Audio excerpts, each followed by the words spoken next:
Hi everyone, welcome back to Be Positive Mama. Today we're going to be talking about how to avoid the roommate phase. So it's another one of those things that often pops up on social media about how when you have a baby, you're going to enter the roommate phase with your partner, and for at least a year or 6 months or whatever they say, that you're going to have this period of time where you and your partner don't connect like you did before.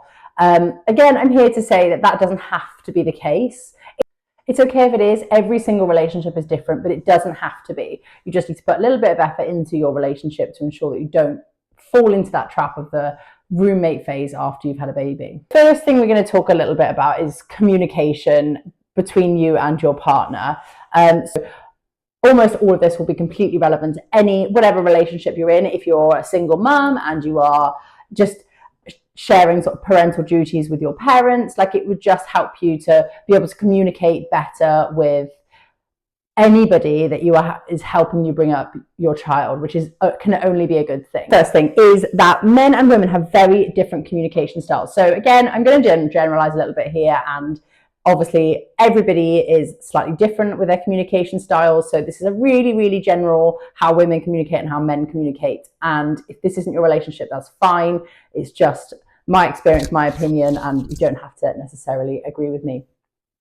But generally, women like to hint at things. So I am so guilty of this. I always hint to my partner that I want things done. I'll be like, oh, there's dishes in the sink.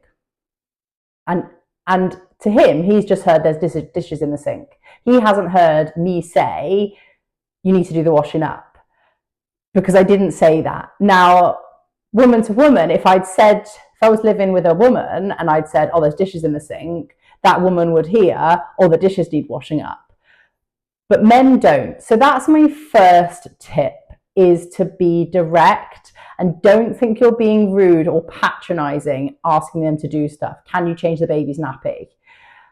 You aren't being rude, you're not being patronizing, you're just giving a direct instruction. And that's how men communicate with each other. If you watch your male partner communicate with their dad, it will be very like that. And I think that if I communicated with my mum like that, she'd think I was being so super rude.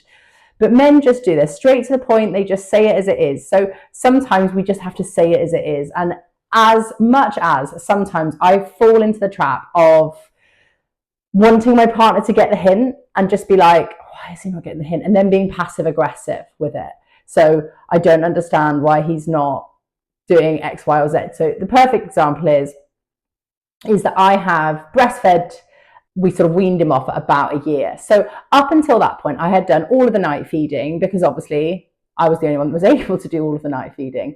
In my mind, I assumed that he would then know, as soon as we stopped breastfeeding, he would surely know that he could take a turn in doing the night feeds or getting up with him in the night. Not that he gets up too often, but when he does, he's teething a little bit, so he is up some nights.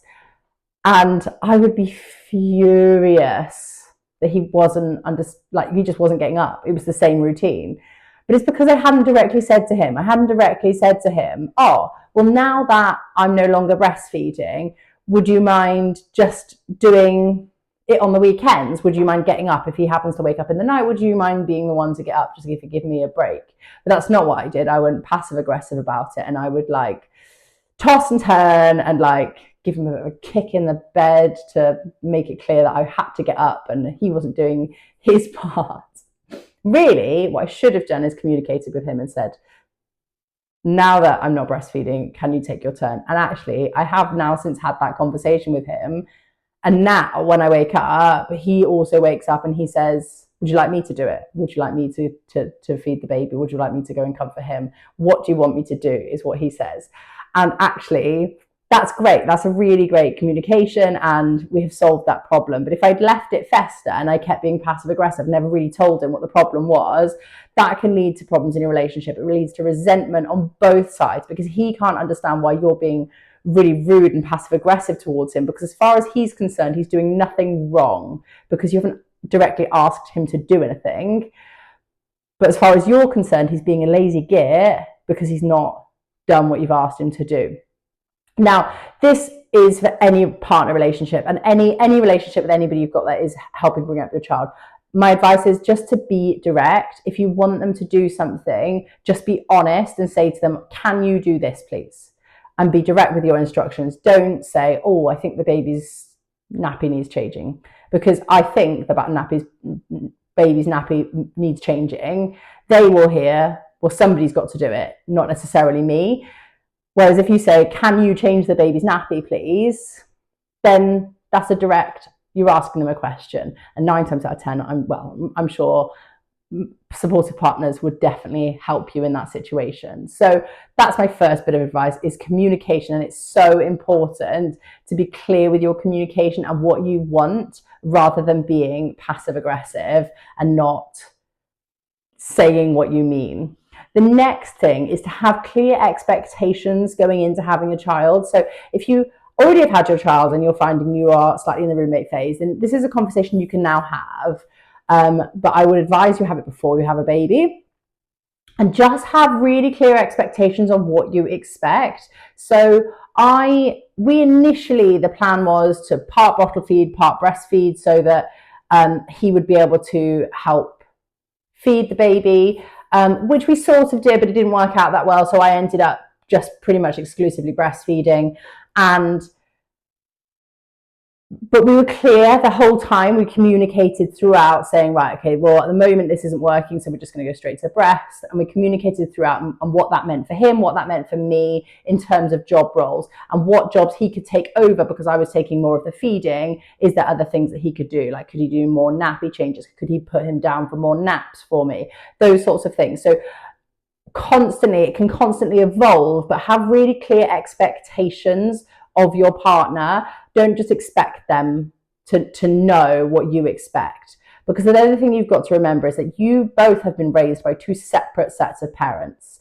And so your vision of parenting is probably more likely to be based upon your parents' parenting, whether that is you are trying to mirror how they parented, or whether you're trying to change how they parented. But either way, that's your experience. So what you've seen your parents' relationship throughout is going to be what seems normal to you. So if you had perhaps a mum that did loads more than your dad, then that might seem normal to you. Or if you had a really active dad in that relationship, then maybe that will seem more normal to you. If you had an absent parent, or if you had grandparents taking a bit more of a lead, there's lots of different family dynamics, and it's really important to remember that you and your partner have both had different experiences of parents. So unless you communicate with each other, you're never going to be able to be on the same page, because your vision of what you expect as a parent is going to be totally different.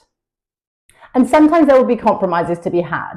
You're not going to be able to agree on every single thing, but it is important to be able to compromise on what you think are the key values you value as parents. And obviously, hopefully, before you've gone into having a child, you've talked about those key values and they're fairly in line.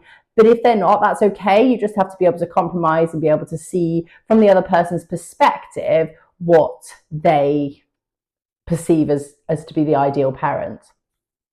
Be appreciative when your partner does something for you. And not for you. I always say to my partner, you're not doing me a favor by changing our baby's nappy, which sounds quite passive aggressive, but it's true.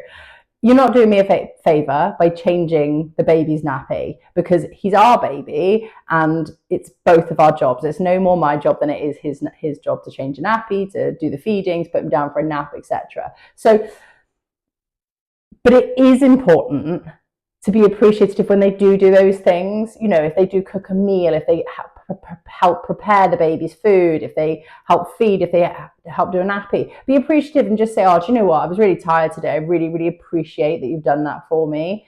So that can be just as important as that clear communication, being really grateful when they are there for you. Another really great tool for being able to sort of read your partner's relationship. Now, this could be anybody. This isn't just your partner. This could be family members, whoever. I highly, highly recommend the book, The Chimp Paradox. I think everyone should read it, because I think it's really, really helpful in being able to communicate more effectively.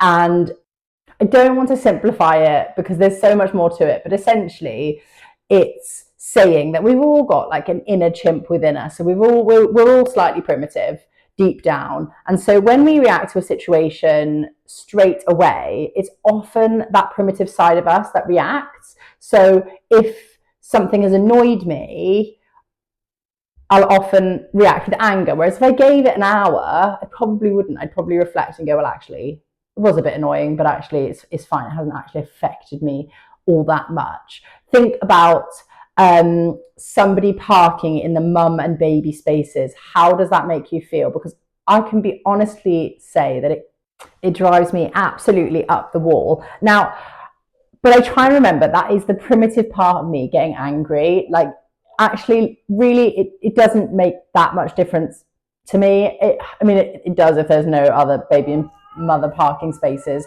But if there's other spaces, really, it's made no difference to me at all. But it's just infuriating. Now, that infuriation, that anger part of your brain, that anger part of your brain is your primitive part of your brain. Now, I name that part of my brain, and if I feel like that sort of like really peed off annoyance, I think that is what that is. That is that part of my brain, not me. That's not my reaction. That's not how I would react. So if you feel that sort of like emotion, name it and say, okay, that's just my part of my brain. That's Jenny. That's not me, or whatever you want to call yours. And that is your chimp. So that is your chimpanzee. So I use this all the time. If I'm communicating with someone and I think that was a really irrational response that they've just given me, I think that's their chimp I'm talking to. That's not them. So sometimes that really helps. I can recognize it in myself and I think, is this my response or is this my chimp response? Or I can recognize it in them and think that's their chimp response. That's not how they're actually responding to me. So it allows me to be a bit calmer and give a calmer response to them. So definitely recommend reading The Chimp Paradox. It will help so much with your communication. The next most important thing is to maintain your romance. So obviously that's going to look a little bit different postpartum, but you can still do lovely gestures for one another. So you can still be sending nice texts to your partner. Like we said with the appreciation, you can just send a text like, I really appreciated you helping me out last night, or whatever it happens to be. A little gift, like if you know their favorite chocolate bar is like Dairy Milk Creations, whatever, buy them a chocolate bar and just have it when they get home the end of the day. Like, it will make such a difference to them. You could write a little card or a little note expressing your feelings to them. And I know that's not for everybody, but just a text to say I love you, that is going to make a massive difference, just to be able to maintain that romance, that spark with them. And then reminisce about the times that you've had together. So pre and post baby, reminisce about your like most romantic times, because it will bring back the love. So definitely recommend doing that, and compliment each other, compliment your partner, compliment them on how they are as a dad, as a mum, as a grandma. Compliment them on how they look. Oh, you look really nice today, mum, or you look great today. Genuine compliments. If they look good, tell them they look good. If they have done something to help you, tell them they've done something to help you. If you appreciate who they are as a person, tell them, because they don't assume it. And it's like us, if we don't hear compliments, we're not going to think we're doing a good job. So be kind to yourself, but be kind to your partners as well. The next thing is to make time for shared experiences. So what did you do as a couple or as a family, as friends, whatever, before you had a baby? Did you go to the gym together? Did you used to go on nice holidays? Did you go on spa weekends together? Make sure you are doing those things still. So they may look a little bit different. It may be that you are able to spend a little bit less time doing those things, but it's important to make time to do those things and have things planned out in the future. So say, do you know what, I can't leave the baby yet because I'm exclusively breastfeeding, but at 6 months, at a year, I've booked us a weekend away so that we can have some alone time together, or I've booked us an experience where you can take the baby. I have organised for mum to have the baby this weekend for a couple of hours so we can go and spend some time in the gym together, so we can go for a bike ride together, so we can go for a walk together. There's lots of things that you can do, and lots of things you can do with the baby, but also make that time for alone time together as well when you can. It's not easy when you're first postpartum, especially if you're breastfeeding. and you can't leave the baby, but even if you're not breastfeeding, you don't want to leave the baby, that's fine, but still make time to have time with your partner. So whether that looks like your baby napping in the pram while you go and do something together, while you go shopping together, while you go to the gym together, while you go for a walk together, or naps in the carrier, there's loads of things you can do, or go out for a nice romantic meal. You can have the baby sleeping next to you. The baby could sit at the table with you. There's lots of things you can do with the baby, but it's important to spend time together and make sure that time is about you and your partner. And yes, the baby's there, but you and your partner are connecting again. And make plans for trips. Make plans for things that you both know you'll both enjoy in the future. So if you particularly both like a particular band, make sure you book tickets to go and see them, and organise childcare in some way, shape or form around that. There's lots of different ways that you can get around making sure you're spending time with your partner. The last thing is to sort of address routine and monotony. So it's so easy to get yourself into a routine. And I know what we do. We put the baby down for bed at 8 and then we just go to bed ourselves because it's just easier and we watch TV in bed. But actually, sometimes it's really nice to put the baby down at 8, come back downstairs, share a glass of wine and spend some time together. So it's really important to make sure you're not just stuck in the same old routine, and make sure you are spending time with each other, like in the house. So once a week, make sure that you're doing something a bit different together. Once the baby goes to bed, we're going to have an hour, just us. We're going to watch a film or our favorite TV series with a glass of wine, and we're just going to spend time together. So those are all my top tips for ensuring that you don't fall into the trap of the roommate phase. So first top tip is address your routine. Make sure you're breaking out the routine at least once a week and spending quality time together. Plan trips, plan adventures, and plan things to do that you did pre-baby. So whatever that looks like, but plan things so you've got things to look forward to. Compliment your partner. Reminisce about the times that you had together and your favorite memories of you and your partner. Read the Chimp Paradox to improve your communication, and maintain the romance. Okay, little gestures here and there will make the world of difference. But understand your partner's communication and your communication, and just try every day to think, how can I communicate better? How can I be kinder with my words to ensure that you don't enter that roommate phase? I hope that's been helpful, and I will see you next week.